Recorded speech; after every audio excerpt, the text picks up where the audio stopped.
This is Rafik Luzon, and you are tuned in to Nothing But That Sports Talk. Welcome to another episode of Nothing But That Sports Talk. Rafik Luzon, Ryan Walker on hand. How you doing tonight? Feeling good. Late night, feeling good. Yeah, sorry that I had to give you a little bit of a break these past 2 weeks because, I had a lot going on because, last weekend was USA training camp and the weekend before that, Bianca was contributing to Nothing But That Sports Talk covering Columbia defeating Penn in what was a tight, well contested ball game down in Columbia University, Jim Self. Now I got you to come back on, and yeah, that's pretty much it. What you been up to these past few weeks? Um, you know, just was just working. We had crunch time basketball back and started. Now going into week 3. So our games definitely excuse me on Sundays. So that's already in motion. I'm working with 5 a.m. Brotherhood on Saturdays in the morning. With them with their league, and everything's going cool and copacetic with that, and is close to the end of high school, getting to the heart of the college season. So how that one goes, how we're going to be around spectating, big game between Monteverde and Lehigh in a week coming up. So yeah, crunch time, 5 a.m. Brotherhood. Staying in that lane and in that mode, staying focused. Of course, paying attention to what's going on in the professional world, and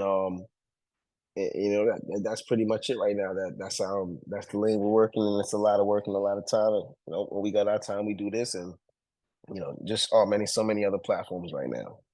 Exactly. And getting back to my experience, I'm actually being a videographer. I still got to ask players in Columbia questions, but giving Bianca like literally my senior Nothing But That Sports Talk, doing the on-air stand-ups and then doing the post-game recap with me, and she got to interview one of the parents of the Pennsylvania Quakers players. This is the first time that I've actually got to do that fruition. I mean, I've talked about having people being an on-air contributor to Nothing But That Sports Talk, but this is the first time that I actually had a chance to put in fruition. And don't worry, it will not be the last. Not to have anything confirmed right now, but don't worry, it will not be the last. You never know. I might even have Dave Joyce or Shay Days come on Nothing But That Sports Talk and be on their contributor. Never know. Oh no, that'll be good. And don't worry, I got something for you too. Absolutely, that a lot of good work in the Ivy League, men's and women's.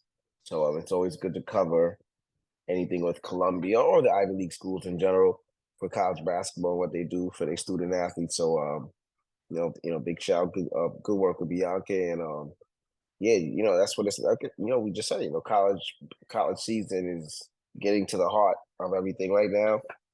So that it's that time of the year when the Atlantic 10, the Big East will be out here for the metropolitan area for us, and all the other conference tournaments in the different locations where they go, but the respective metropolitan area teams that will be trying to make a bid at being in the NCAA tournament, or doing well in their conference tournaments. So as time goes, but we definitely got a big Saturday this week because I got a 5 a.m. Brotherhood, 5 games in the morning, and then crunch time in the afternoon, 5 games as well. So a lot of work, a lot of time. We're taking off for the Super Bowl Sunday, so everybody, I presume, can be home and run around and do what they do. So that's been big. Nick's doing big trades. That's been big. I'm pretty sure that's what other stuff we're going to cover in the show as well too. So yeah, that's it.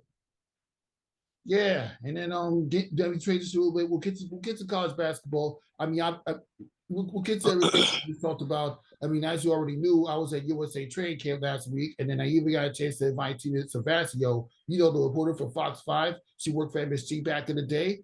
And she managed to give her narrative on the difference between covering the Knicks as an MSG network style reporter to covering them as Fox 5. And if you see the interviews, you probably get a better sense of the whole journalistic narrative that Tia Savasio transitioned from to get to this point in her career. and she's even doing the sports extra segments for Fox 5, and not to mention that she owes We Need to Talk. You know that show that airs on CBS Sports Network? Yeah. Shout out to you for being a special guest on my show. And yeah, as you saw, I had a photo with her in the 2015 NBA draft, the year the Knicks drafted Kristaps Porzingis, and we're not going to get over how that worked out. But it's besides the point. This is something that I never thought I envisioned from the day I took a picture with her to actually her having a chance to come on my show. So, but everything just came in full circle. Well, Tina, that's a good show and a good land right there. Tina Sarasio is definitely accredited in the game, sports wise, journalistic wise, TV color commentary, and all the platforms she's on as well too. So that's pretty cool. Full circle is pretty cool, and yeah, that's definitely a good take that you guys got to work and do that project, because that's she's savvy. She's been around the game, and she can give her perspective as definitely as a woman as well too, in the game and of media and sports and so on and so forth, and the different barriers that probably came her way, and what she had to do to overcome and to be in the platform she is now. So shout out to Miss Sarasio. That was a big time interview for you, and definitely transitioning. Yes, and of course, to wrap up my own introduction to the show, I mean, as you saw, I managed to interview the players as they all gave their perspectives on being able to try out. Like it's pretty much like how you like. I remember when you did work for Crunch Time, and you said something about players trying out for like the very few spots available for the Long Island Nets. This is pretty much that with USA trade camp, but a more expanded version, because you had 18 players playing for 12 available spots to play at the Olympic qualifying tournament, which USA started off with a big win against Belgium after a game-winning tip-in by Breanna Stewart, being clutch as always. But yeah, I mean, I got to speak to players like Aaliyah Boston, Asia Wilson, talked about her new book, and I even got a chance to speak to people, Sabrina Ionescu and Benign Knightley and Breanna Stewart and Ari Thomas from Bleacher Report, talking about not just the whole entire dynamic of USA training camp and preparing for the upcoming Olympics, but also the upcoming Sabrina Ionescu versus Stephen Curry match. And even she is rooting for Sabrina Ionescu to win. And that's fine.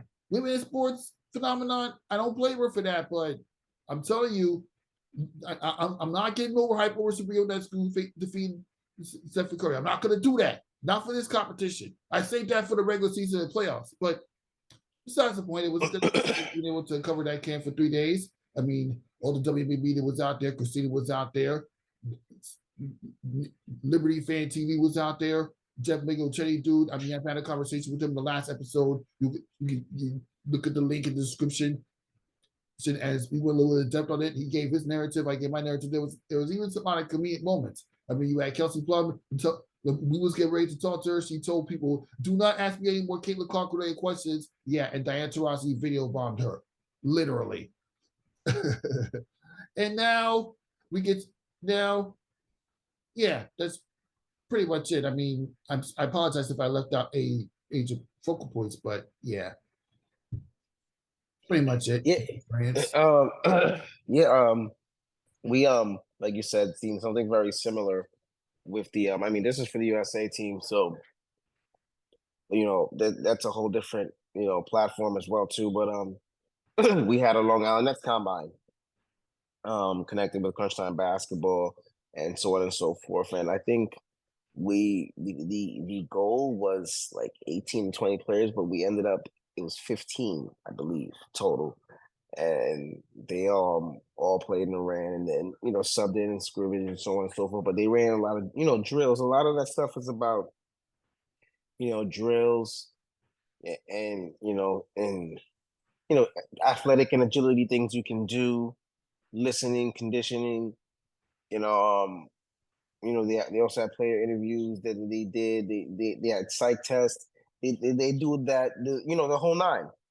Mm-hmm. And I think it was literally one spot everybody was feeding for, and there was a lot of good players there. That is tough. Exactly. I mean, same thing with the USA thing. Like the numbers is just, I looked at the work you did, and following the whole thing in general. There's a lot of good players there, and you're looking at the ladies there, and you're like, okay, we want all you on your team, but you know that you only can get 12 when it all comes down to it. You know what I'm saying? And there's a lot of other players that on different platforms that are not there, and some that are already going to guarantee to be there regardless. So the numbers game is just so crazy. Same thing with Long Island Nets. I believe from our site, it was, I don't know if it was either Elijah Boone or Brent Jones who got selected to move on with it. But then, it's still a different level to try to make the team. We have a Long Island kid named Terry Roberts. We call him Scary Terry Roberts, who's from out east. I don't want to say if he's from Amityville, but he played at Georgia. You can Google him. Terry Roberts played at Georgia 2 years ago or last year, I believe per se. So I'm with a good player, played in the SEC, and he's on the Long Island Nets now. So it's so hard. The pros, everything, the G League, people really underestimate. It's so hard. You got a lot of guys in the G League that's been out there balling for years. I'm saying, doing their thing and making their platforms in the G League and so forth. So, but the USA girls thing, the numbers are so tight, and eventually, the right ones will hopefully make the right decisions and get the top 12 girls out there to compete for a gold when it's time for it. But definitely a good platform to be from. But just like you said, the numbers are so small. Now, another point I want to grab to, like, listen, just want to make sure we get this clear for the air. Stephen Curry is the greatest shooter in the history of basketball, in the history of life, right? We know how he has revolutionized and changed the game of how everybody plays and how the kids play. Everybody plays. NBA champion. He'll be a Hall of Famer. He's won an Olympic medal. He's an MVP, Finals MVP, All-Star Game MVP. Blah blah blah blah blah blah. Endlessly killed at Davidson NCAA tournament runs. And by no means am I saying that Sabrina Eskew is better than Stephen Curry. No, even though Sabrina Eskew is a good player, she can play. But what I'm just saying, in a shooting competition, it's still a shooting competition. That's fine. And we've watched the young lady make 27 threes, right? Yeah, it was actually 25 out of 27. She only missed about like 3-pointers in that final round. I just rewatched it too long ago. So we watched. All I'm saying is, as a shooter, if she get into a rhythm, just like how Curry can get into a rhythm, she could win the competition, bro. That's all I'm telling you. And it has nothing to do with we're just talking about a shooting competition, a one-time scenario. I don't know how many rounds they're gonna have, but nevertheless, once it goes to whatever they decided to, if she gets into a rhythm, she can win. Now, here goes the other factor, whether anybody want to grip it or not. It's more pressure on Curry than it is on Sabrina. And it's not like this is making Curry losing. He's not going to care. Him winning, he's not necessarily. I'm not saying he's not going to care, because he's won the competition before. You know what I'm saying? And so has Sabrina, and they both respect each other. But it's more pressure on him to win it, because he's expected to win it, and because he's the man. You know what I'm saying? So, and he's the greatest shooter of all time. Sabrina did something great in this round. Let's just wait back and see. It'll be great entertainment. And if she gets hot, that's like saying if you put Curry, Devin Booker, who else is a great three-point shooter in the league? A Bogdanovich, the other Bogdanovich on Atlanta, and one or two other greater three-point shooters.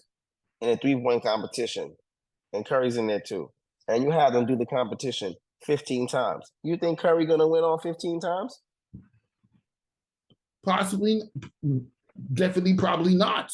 Of course, you know what I'm saying? So, and that's not, so if Devin Booker win 5 times, that's not saying, yo, Devin Booker's a better shooter than Curry. No, he's not. He just won the competition. You know what I'm saying? Like we know who the better shooter is. It's Stephen Curry. But Sabrina still can win. I'm not, yeah, no, I'm not arguing with you. I mean, shoot, I spoke to her about that in the training camp last week, and she was talking about how Yeah. she idolized Stephen Curry when she was 10 years old. And she had a conversation with Stephen Curry about this shootout going to fruition. Come on. So we'll see. But the USA thing was great. The numbers game is, oh my God, and great thing you It's got to so cover tough it. to make the team. And I was going to add that, let's not forget, there were 3 New York Liberty players trying to make the roster, and only 2 of them make it. It's no surprise That's crazy. Brianna Esquib and Brianna Stewart. That's no surprise there. And of course, all the Aces players are going to make it. Alyssa Thomas made it. Kalia Copper made it. So, and that's just to name a few. Man, I know we're gonna have a really good team. I know, I know when it's all said and done, they have some really good girls on this team. So, shout out to the USA team and what they're doing in the ladies. Great step forward, and when the time comes, they're gonna have a good set of players. Mm-hmm. Yes, they will. Now on to NBA trade deadline today. Well, yesterday rather, because we're shooting this around like 2:00 in the morning. But yeah, NBA trade deadline came and gone. I mean, in the last episode, I got Jet Tate's perspective on it, and I want to hear your perspective on everything happening with in the trade deadline. I mean, you had Patrick Beverley going to the Milwaukee Bucks. They meet. Well, he's very useful because the Bucks defense have been kind of vulnerable. Well, Buddy Hield went to the 76ers. Buddy Hield is no Joel Embiid, but you need somebody that can actually make the Sixers competitive until Joel Embiid comes back. Because it's just Joel Embiid and Tyrese Maxey. You don't really have nobody else. Don't think about something. You had other players, but yeah, some of the pieces that have getting left out got traded. And of course, the New York Knicks, they pick up Bojan Bogdanovic, and they brought back Alex Burks after letting him go in free agency about a year or 2 ago. So, what stood out for you in the trade deadline tonight?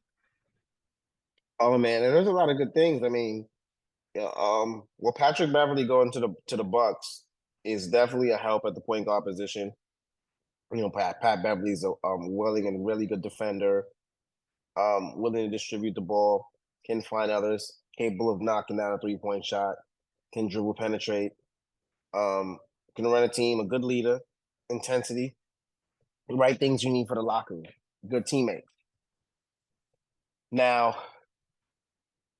as good as a defender he is, I was saying this is my guy, and as much as he's to help, he can't. He's not the savior for the Bucks. The Bucks are really struggling bad defensively. Something is not going on right there, and 100%, Damian Lillard is an absolutely horrific and egregious defender. And I think, let me tell you something.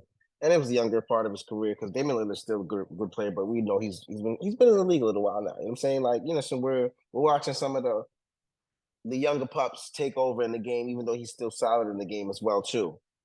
He's an all-star this year, so it's not like we're talking about chopped liver here. We see it was probably hard to pinpoint how bad of a defender he really was in Portland because he was so great in Portland and had to do everything in Portland, right? He had CJ McCollum, but they were him for years, and CJ McCollum is a really good defender and a willing defender. So CJ probably was taking on most of the perimeter hard defense assignments, and they always kept a wing defender guy to probably have Lillard guard a shooter or somebody the standstill guy and not the best guy as much. So we're really seeing that, Lillard as a great player as he is, all-star and dynamic player, clutch. He's a horrific defender. Horrific. Let's not even beat around it. I mean, it's hard to identify the guy's horrific defense when you see him all these clutch shots And all these game Right. winners got throughout the years. He even had the buzzer beater with the Milwaukee Bucks a couple weeks ago. Right. And a break time shot. And so Bev is gonna help. And then now not just pinpointing Lillard. Here goes the thing though. The Bucks are struggling defensively in general. They're a bad defensive team. And they have what did if Got they lost shellacked again, by the Minnesota Timberwolves earlier tonight. so that makes them 1-7 under Doc Rivers, right? They're about 1-5. That's why they have to do that coaching change. I mean, even though the coaching did lead to a solid record, let's not forget there was some weaknesses that the Bucks had that were straight up identified. Well, which coaching change? Adrian Griffin getting let go and Doc Rivers taking over. He's won one game. Yeah, we won game. They lost 6. Mm-hmm. Then they're 7. They're not doing any better. That situation. You know what? I am happy as a Knicks fan that they're messing up. Please keep messing up because just keep it's messy over there, and I'm glad that Doc Rivers is a choke job. You got Doc Rivers. God bless him. Good, decent NBA player when he played. His son played. God bless him. Did good things when he was at Duke. Had a decent NBA career. No longer in the NBA. Doc Rivers is a smart basketball man.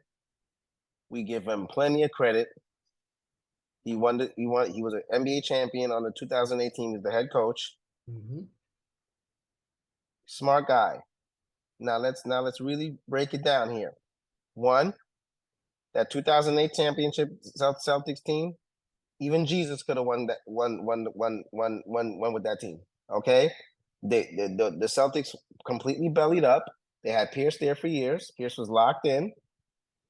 They went and traded for Kevin Garnett, and they traded for Ray Allen. And they gave up they didn't give up much to get Ray Allen in the trade deadline that in the NBA draft that year, but they gave up a lot to get Kevin Garnett. And at least the first year it worked out. They beat Kobe Bryant's Lakers. Now stick a pin in that. You win that year with a really good, great team, right? Rondo, young point guard. Everything was right. They had what's the defender there? What's the defender?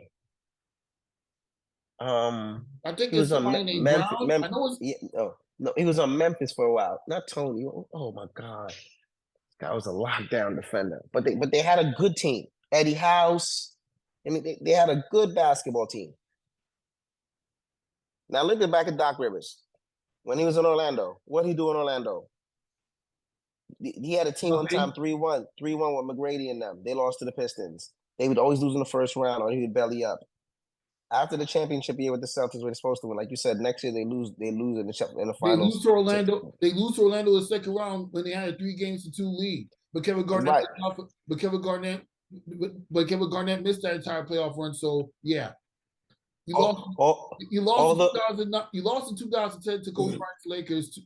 After that, and every other loss you've had was pretty much against and every other loss was pretty much against the Miami Heat, and then of course the loss to the New York Knicks in 2013 before he left and coached the Clippers.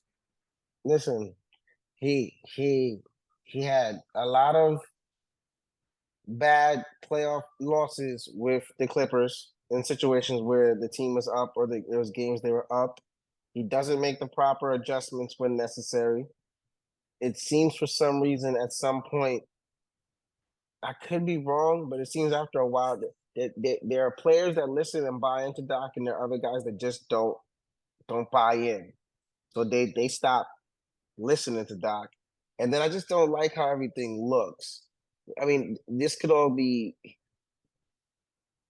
fiction per se. So nonfiction. So no, pardon me, fiction, excuse me. No, that's right, nonfiction, excuse me.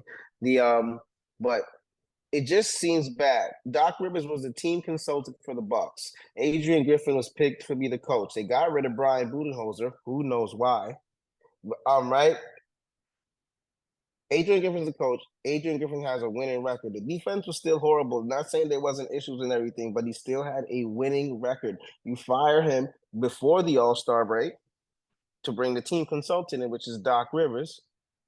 And now Doc Rivers is there. He has a losing record in the first thing of starting. I know we all can say this. Hey, listen, this is 100% true. It's the first couple of games. Listen, James Harden went to the Clippers in the first couple of games. They didn't do well, and then they started winning. But this is the biggest difference. A player and a coach are two different things. And the player went to a team loaded with a lot of really good players, so that it was just going to be a matter of time where something decent came out of it. This is a coaching philosophy. You're brought to the Bucks right now because they cannot defend. And one of the most important things. This is things David Black situation all over again. Remember when David Black got let go despite the fact the Cavaliers had a juggernaut record? I don't know why they let. I don't know why he got let go and got replaced with Tyronn Lue. Well, he got replaced because even though the Cavaliers won the championship in the end that time, that trade just didn't make sense for me. Whether we like it or not, whether nobody like it or not, you want me to tell you the reason why David Black lost the job? What? 2 words. LeBron James. It wasn't working out. It wasn't working out. And but LeBron made that. Games. But then again, to be fair, they did have bad losses too. The losses that they've had, they had bad losses that year too. For crying out loud, they went to the NBA Finals with him there as the coach. And they won? And yeah. He didn't win it. Oh, no, I'm lying. But, I was thinking 2016 win, but yeah, that was Tyronn Lue. Yeah, he didn't win the year that they went to the finals, but he did go to the finals. Now here goes the whole thing though. LeBron didn't like him as a coach. He just wasn't feeling. He wasn't feeling the philosophy. It wasn't working out. And at that time, or mostly at any time in the NBA life and career, if LeBron not feeling the coach, what's going to happen? He's going to get let go. All right, that's it. Nothing else to talk about. That's pretty much the same thing with the Adrian Griffin situation. There was some disagreement between Adrian Griffin and Giannis Antetokounmpo earlier this year that led to him getting let go. So correct. That's why I said it's a David Black situation all over again. It's messy. I feel bad. I do not think they're going to win. If Doc Rivers cannot make this defense any better in the next couple of weeks, they're in trouble. They can score a lot of points, 100%. They cannot guard a lick. They have problems. And if they don't clear that part up, it ain't gonna matter. That's why. I mean that's that one part of the trade. Now you said not the. I'm gonna get to the Knicks last. You said who else got traded?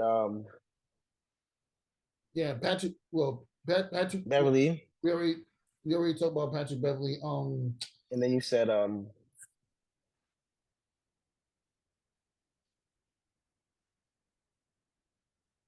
we got what you said for the second trade. It'll get to me. All right, so I'll get to the Knicks. We'll get to we already talked about Patrick Beverly. Oh yeah, and Buddy Hield getting traded to the Sixers. There we go. Yes, that's a good deal. But how long is Embiid out? They say he's going to be out about 4 weeks. Maxi's playing, right? Is he healthy? Yeah, Max is going to play. Well, hey, listen, Buddy Hield can shoot the ball. Without a doubt, he's a streak volume shooter, capable of penetrating too. He's not the greatest defender in the world, but he's definitely an asset offensively, can distribute it. That'd be good in the backcourt, him and Maxey. And when they get Embiid back, that could really be something. He'll definitely be able to spread the floor, because if Embiid can do so much, he'll kick it out to a guy like Buddy. You got a knockdown shooter, and you got a knockdown shooter with Maxey. He can also dribble, penetrate, and do so many things with the basketball. So listen, I'm an Embiid fan, and personally, you know what, I want him to be eventually. So if the Sixers are healthy, and Nick Nurse is doing a very good job, if the Sixers' big three are healthy, with the role players they got, they can be they're a contender and a tough out in the postseason, because Embiid is incredible and Maxey's a young sensation. They're not. That makes them vulnerable. So that's a good deal. Now the Knicks did great things, and getting Alex Burke back, huge. It wasn't like they didn't want Alex Burke was an economical thing, but God bless, he's back. That's a huge pickup. Now you got a backup point guard for real behind Jalen Brunson, a guy that you could definitely give Jalen less and more minutes now, rest him up a little bit, and you got a follow there who can shoot the three, dribble, drive, great free throw shooter, can rebound it as well, distribute it as well, shoots at a good percentage, and is a good defender. So that works out well. And Bogdanovich is key. He's definitely a lights out shooter. Can hit from the corner and the wing. He can dribble, drive, and do a little bit thing down there too. A little bit of post up moves. And he's a good player, clutch.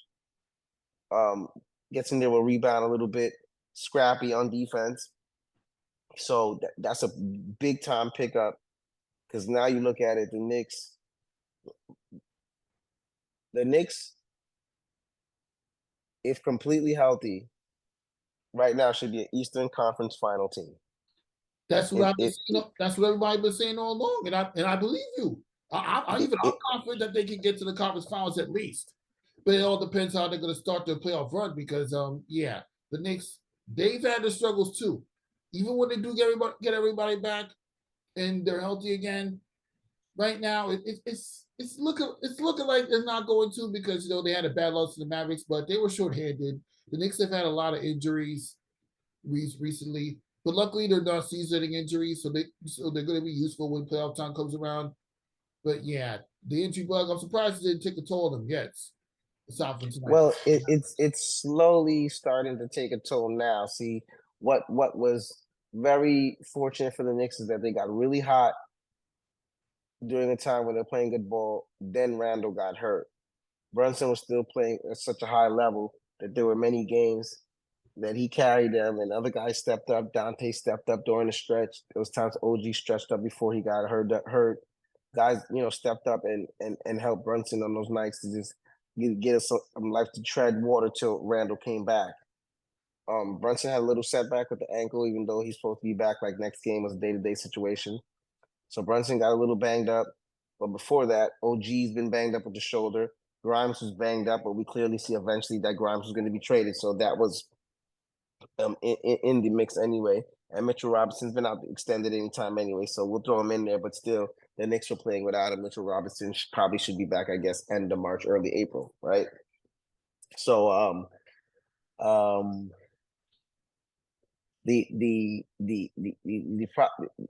why I say health. We first got to see when Julius Randle comes back next 3 to 4 weeks. Make sure he's right. He's got to get back into basketball rhythm shape. And hope that the shooting arm is right with the shoulder, and he looks good. If he goes back to the Julius Randle we know, plus. Same thing with OG. OG's got 2-3 more weeks. Hopefully he comes back better with the shoulder. They've added depth, so you don't have to play OG as much. He comes back healthy.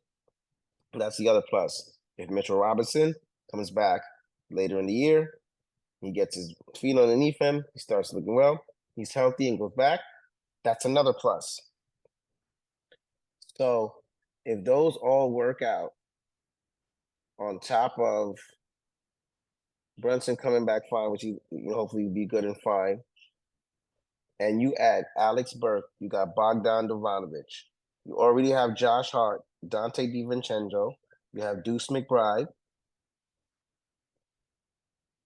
And you have a Precious Achuru, and you still have hopefully he comes back fine as well too. He's out a little bit, maybe with the Hartenstein, right? You have a really deep Knicks basketball team, and if it all works together, they're better than everybody in the East. Yeah, yes, and that includes the Boston Celtics.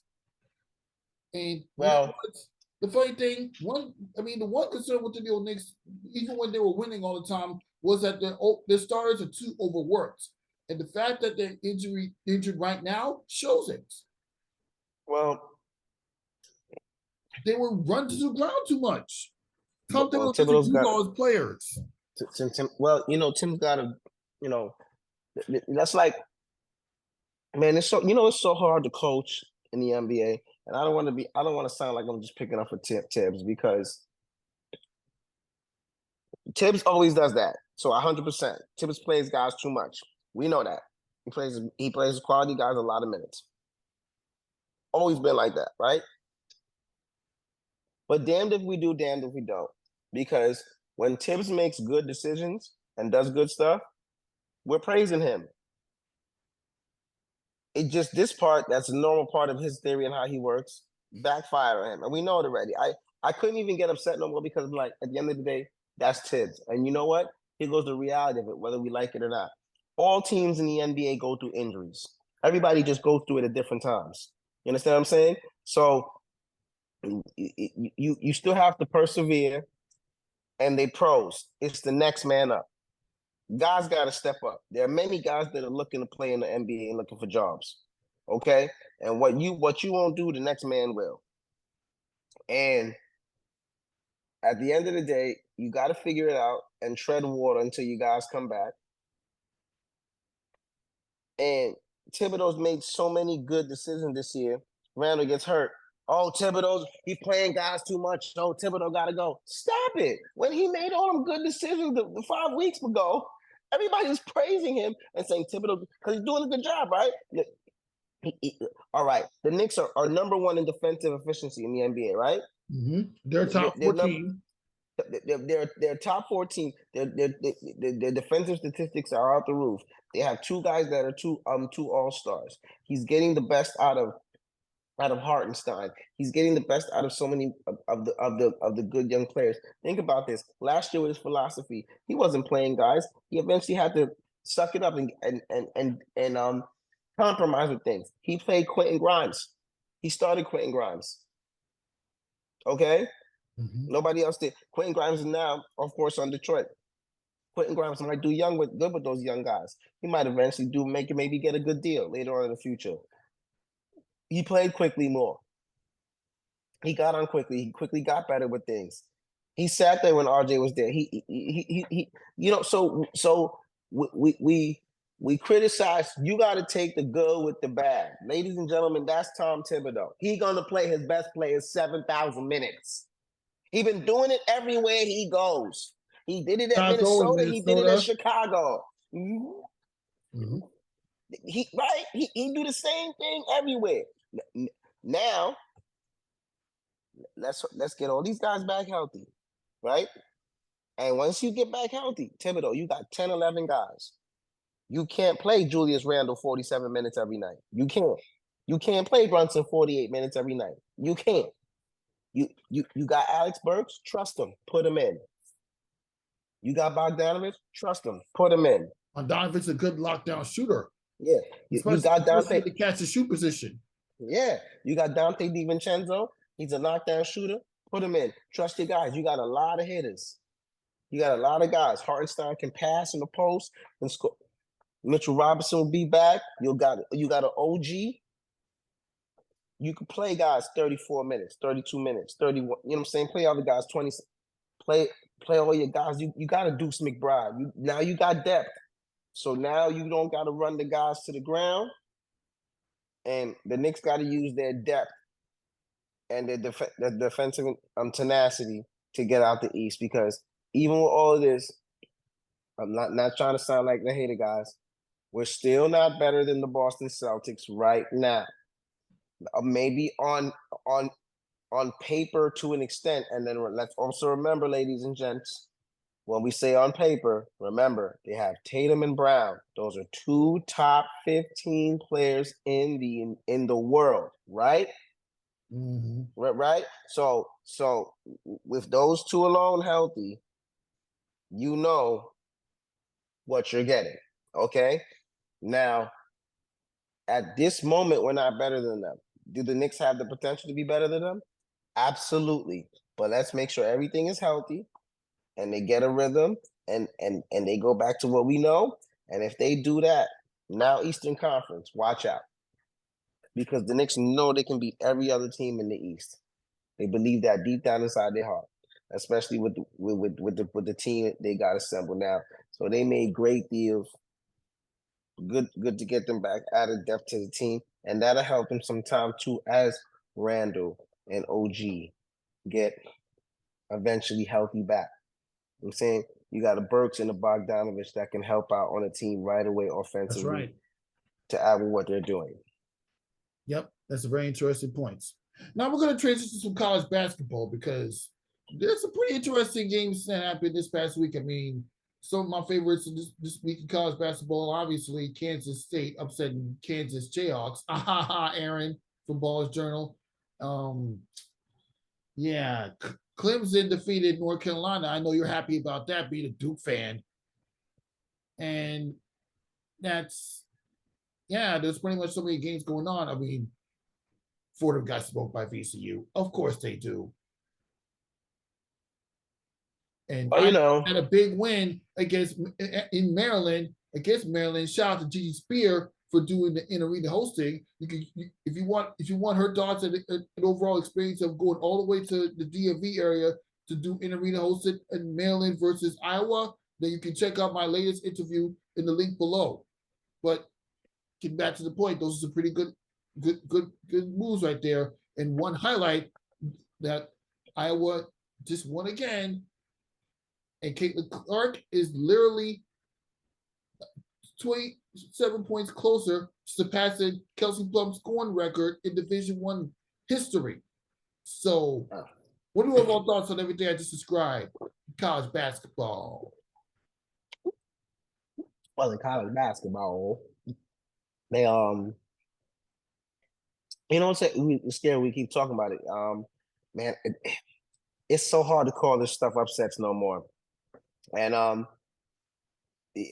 not. I like 39 points to surpass Kelsey Plum.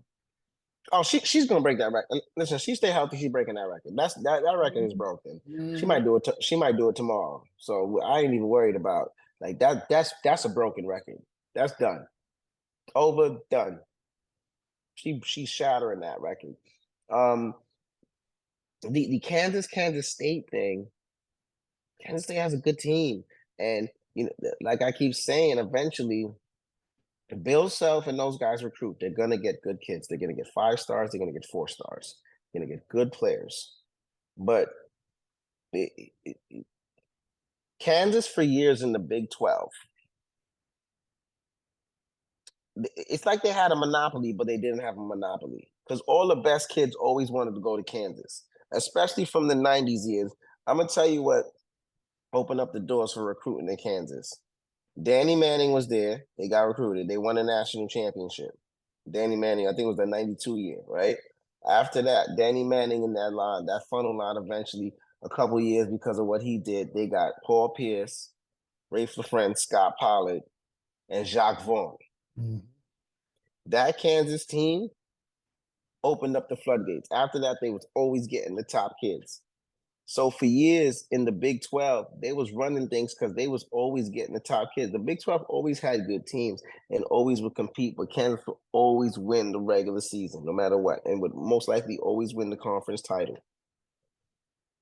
It's not like that no more. Y'all not getting all the top kids. Everybody in conference is too, and so are other teams. So as the talent goes, now you got to coach more. And that's no disrespect to Bill Self. Now, Bill Self is a great coach, but this is what I'm saying. Yeah, you're not gonna just, everybody used to clown me as a Duke fan. And when I speak the truth, they get mad. You sit in the conference all year that you've been owning for the last 15 or 20 years, and you play an out-of-conference schedule. You're Kansas for crying out loud. Even if you play a good conference schedule to come out, you're going to play like the Dukes. They always play Duke. I ain't going to lie. Kansas don't duck no smoke. And they got great players that go there. This is a team that won a national. I get it. They'll play a good out-of-conference schedule. Let's suppose they play out-of-conference. They go 8-3 out-of-conference. Now they touch conference play. They play their next 15, 16 conference play. They own the Big 12. So if you play 20-something games in your conference and you win 19, yeah, Kansas, yeah, you own everybody in the conference. Duke every year. We got to see North Carolina twice. And North Carolina just lost to Clemson, as I mentioned earlier. They barely Correct. lose to Clemson at home, Yeah, especially at home, I should say. it's not the same no more. Clemson beat us. Yeah, Clemson is a good team. Over the years, Virginia has kept a good program. You can lose to Virginia. Virginia's been to national championship. They won a national championship. In For 2019. crying out loud. And that's a year after they became the first college basketball team to lose to a 16 seed in the tournament. Right. The teams in conference are better. Syracuse is in the ACC. There's a lot of you're not steamrolling through the Big 12 no more. Yeah, you're gonna lose to Missouri sometimes. You're gonna lose to Kansas State. Yeah, it's time. Teams are winning. Come on, it ain't anybody just gonna run through college basketball no more. It's over, y'all. All the blue blood schools, all of us. I told myself that too, so everybody else get a grip. Duke, North Carolina, Kansas, UCLA. Who I'm forgetting out? All the blue blood schools. There's a few more of them. It's Arizona. Over. Arizona, the Villanova. Arizona. I mean, I remember I saw they had a tough. They barely won a triple overtime game earlier tonight. There are good players everywhere. Guys are recruiting kids from the transfer portal. There are good junior college kids. It took 3 overtimes to defeat Utah Utes.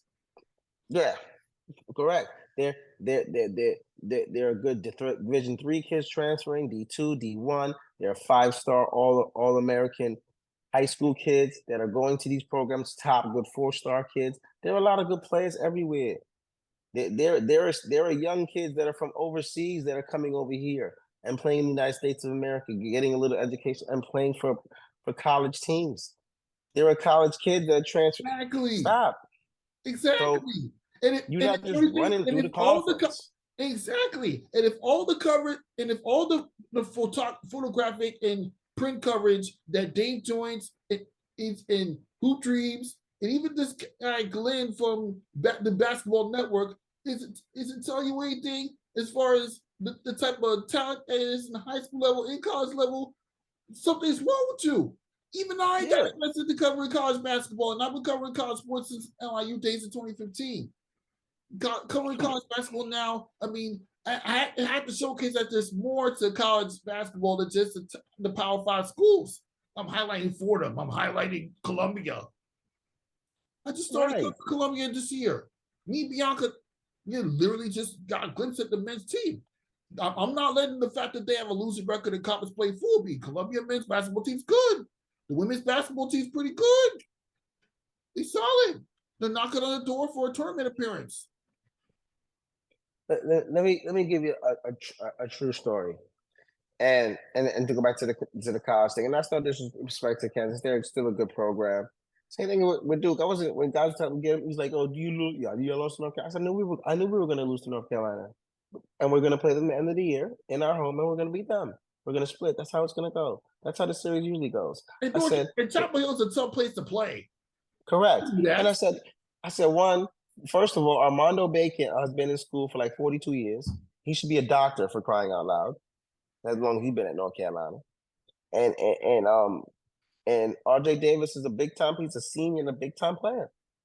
He's going to be probably ACC Player of the Year. Being New York, stepping at high school. So, nevertheless, that's how evenly distributed it can be. North Carolina beat Duke one day and they're riding hard. Then you play Clemson back again and Clemson beats you. Listen, the conference is crazy. College basketball is crazy. You know what I'm saying? Rick Pitino, St. John's, and them thought they was going to run through the Big East. No, you're not running through the Big East.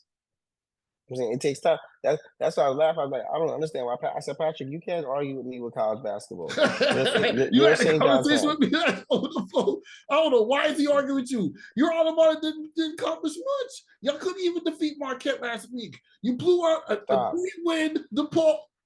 Come on now. I bet you're happy that you smoked DePaul. DePaul only has 3 wins.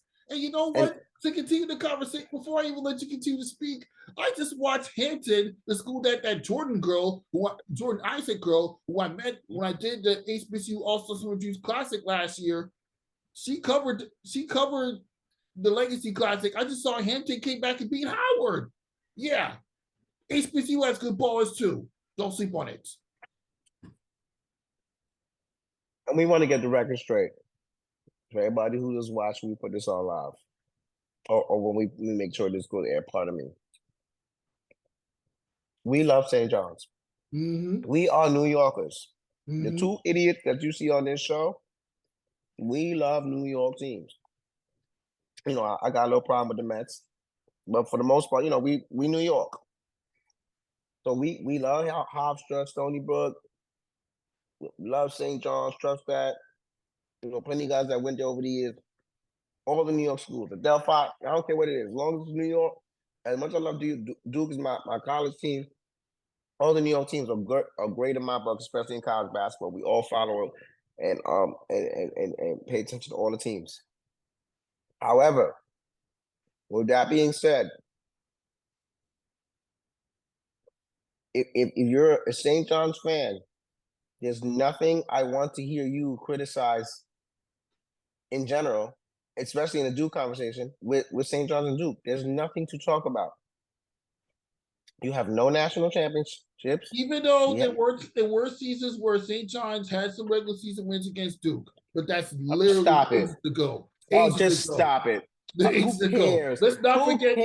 Let's not forget. But at the same time, Mike Krzyzewski had a historic win as a coach where they had to come back. When Duke had to come back about 10 points to defeat St. John's at the Garden. Stop it! Stop! No! Stop it! I remember. I can tell you every. Listen, I probably can tell you every Duke loss, and I ain't even watching every game in the last couple of years. I can tell you every Duke loss for the last 25 years. Trust me, I know every single one. I can call 50 people right now. They'll tell you every single one of them in order because they remember so vividly. Trust me, I've seen it all. So I get why Patrick would argue with you when it comes to the St. John's Duke. You can't. But I agree with you 100%. You really can't. You can't. A North Carolina fan can't fight with me. Unless we move to the Big East, we're never going to be in the same tier as Duke. We acknowledge that. If Fordham and LIU Brooklyn were to run into Duke in an NCAA tournament, you beat them by 30. We would get wrecked. Yeah, the one time LIU got wrecked by North Carolina. Fordham would have to have the top 5 recruits in the nation that year for it to be any different. So even my LIU Brooklyn, I remember when I went there as a student, this kid Joel Hernandez had a buzzer beater against St. John's during my time. I mean, I knew about it. So yeah, St. John's, they're vulnerable to lose to lower tier teams too. You've never won a national championship. We have won 5. We've won countless regular season titles. I don't even think you guys have won 8 regular season titles. We won. Could all change this year, but not really. Stop it! We go to Rick Pitino, but not stop. Really. Stop it! No, they're not. When is the last time St. John's won the conference tournament? They can't even remember. You know what I'm saying? It's and them losing to Marquette is not a blow because Marquette is they won the ACC. The Big East last year. The tournament. There's nothing. Now, does St. John's have a rich tradition? Of course they do. They've had great players that come through there. Mark Jackson is a great player. Ron Artest is a great player. Bootsy Thornton, Eric Barkley, Omar Cook, rest in peace Malik Sealy, Bill Wennington, Jason Williams, Marcus Hatton. And I'm looking at this now. St. John's have only had one national tournament championship appearance in 1952. They made it to the final workout 2 times, 1952 and 1985. Mm-hmm. Ever since then, they've had tournament appearances in 2011, 2015, 2019, but the last time they made it to at least the Elite 8 was in 1999. The last time the conference tournament was in 2000. I'm talking about St. John's, though, for the men's. Right. What is Patrick talking about? They haven't won the conference tournament in 24 years.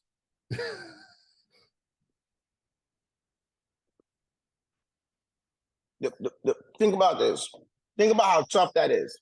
Think about how I would get this as a Duke fan. The conference tournament, as tough as the Big East is in your home city, in your home court, right? Every year.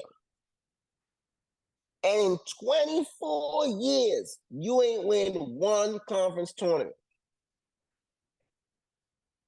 If Fordham hosts the Atlantic 10 tournament for 20 years straight in this Rose Hill gym, and they can't win 3 to 5 tournaments, they should cancel the basketball program. Ooh, that's cold. It's the truth. You don't hear what I'm saying? If Hofstra hosts Hofstra would win the regular season every year and would lose in the conference tournament. If they won the regular season and the conference tournament could be played in Hofstra, don't you think they probably would win the conference more? You're playing in your home court. I guess I can say the same thing for Cheney University. When we played at home, we won. I promise you that. You can go check the books. We might have stunk in football, but in basketball, we was whooping some butts. I guarantee you that. And to me, it's inevitable, because if you do know now that the conference tournament is going to be always in your home backyard, you have to recruit and build a team to win the conference tournament. 24 years, you couldn't win one? Everybody else, during that time, just off my recollection, yeah, Georgetown has won it. Marquette has won it. Butler has won it. UConn won it several times. Cincinnati has won it. Cincinnati won it. Xavier won it. Everybody and their mother. Everybody else won it. Syracuse won it. Syracuse won it in 2009 when they were part of the Big East before they moved to the ACC. Come on, bro. Come on. Just make sure to think about that when I bring it back on the show. That's all I can say. Do you know how many years they had the Big East tournament and they weren't even selected with the numbers to go to the Big East tournament? They lucky that eventually the Big East, regardless of what they do, everybody go. They got that playing. The St. John's will be there the first day and that's it. Maybe get to the second day. One year we was happy. They won 3 in a row, but they had to play every game to start. And we was like, oh, snap. They're not going to win it this year. Listen, they're doing a good thing. He's going to build it eventually, and then Pitino's going to leave. That's what he's going to do. He's going to give his son. His son is going to coach the team. That's what's going to happen. Trust me when I tell you. Mm-hmm. But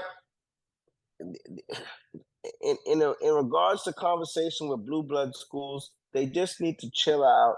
You need to win the conference and just start off slow. But I told Pat, you have no argument with me about college basketball, Duke and St. John's.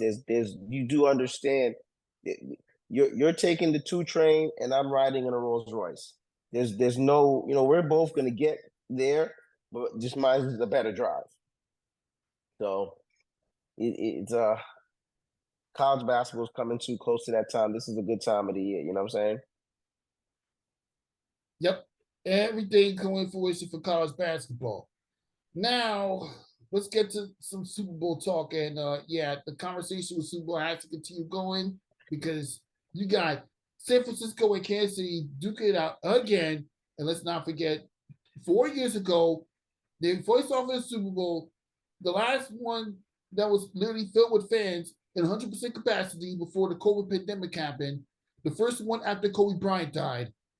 And they did the unveiling of the Kobe Bryant statue. Very nice moment for anybody that analyzes Kobe Bryant. We can't get past that. That was a good moment right there. But getting back to Super Bowl talk, which team had the most impressive Super Bowl run this year?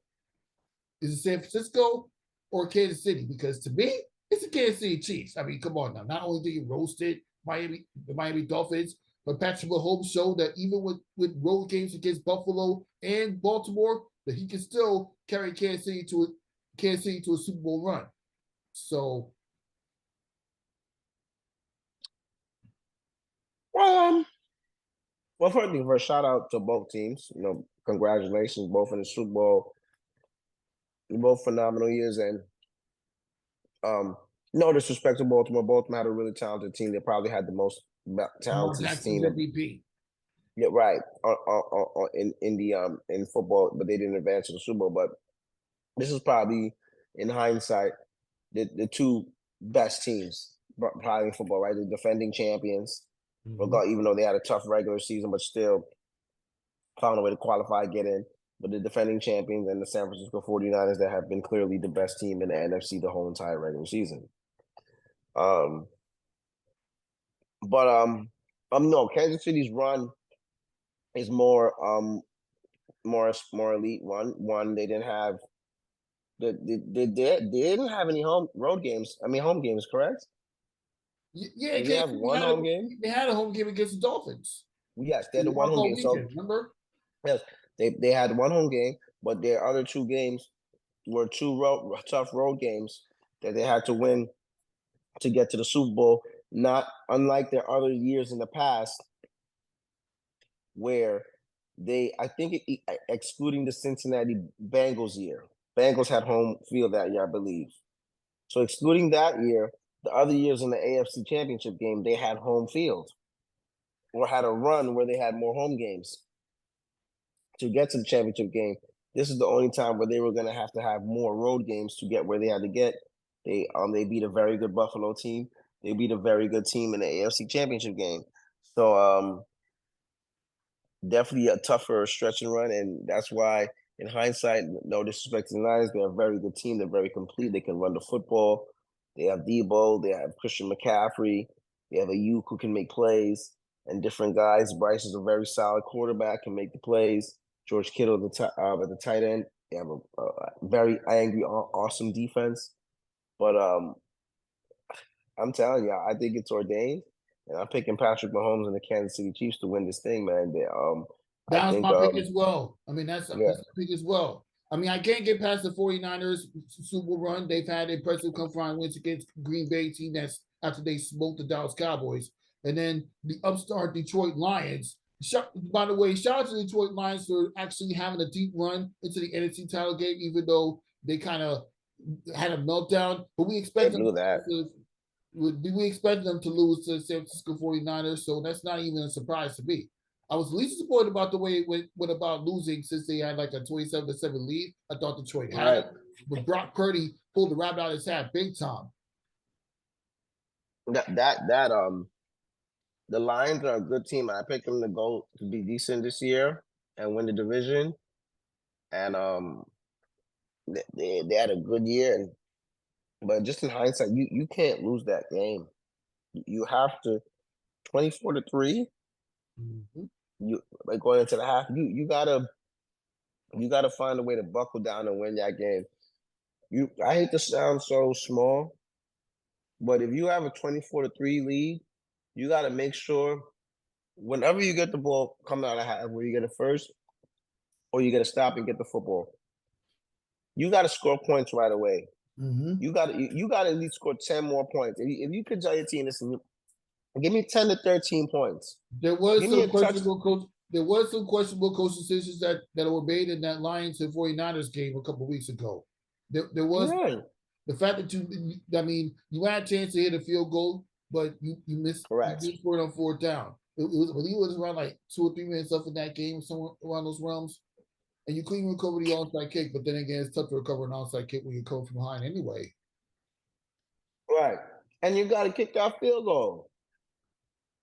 You see what I'm saying? You got to say, hey, man, they'll live and learn. Hopefully that doesn't sting them too much where they can't get back to the championship game. Hopefully they could use that fuel to their fire. But that one's gonna resonate a little bit in their minds for a while, players and coaches, because and you know you're right there, you're good. And that's the other thing too. I know Green Bay and Detroit committed bad turnovers. And I'm not saying that Kansas City can't. They're all human.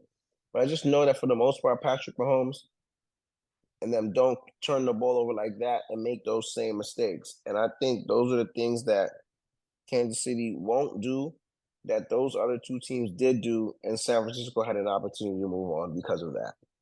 Mm-hmm. Yep, that's a very interesting point. I mean, a lot has happened during this year's NFL playoffs ever since you guys came on the show. And those Yep. things highlight that, literally. All right, last topic before we end the show, WNBA free agency. No, the New York Liberty did not play spectacular moves this year, but they did manage to bring back Jonquel Jones and Brianna Stewart, and I'm happy about that. I already mentioned she had the game winner against Belgium for USA. So yeah, I'm happy at at least the New York Liberty managed to maintain their best 5 players from last year's finals teams.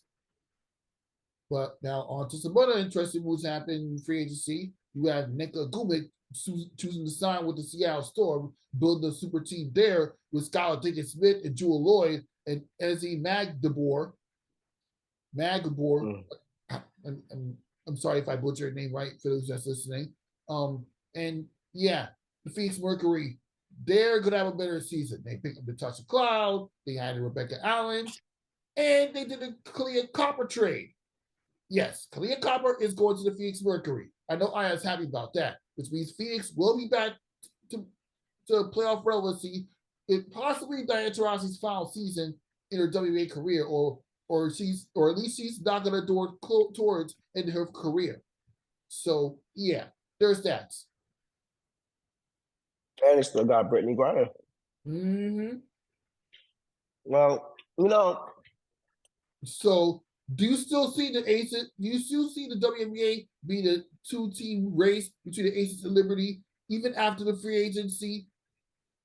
No, I'm not by far. No, it'll actually be more difficult this time for the Liberty to get back, especially since they're going to have a target on their head because they're the Eastern Conference champions, and then I think they expect, and the rest of the East knows they expect to try to go back to the finals again too.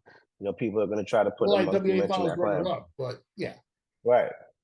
Back, at least back to the big dance. So, you know, the target will be there, and they have to be ready for the challenge.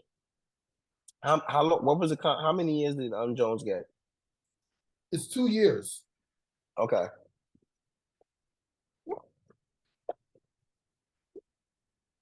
Guaranteed 2 years, right?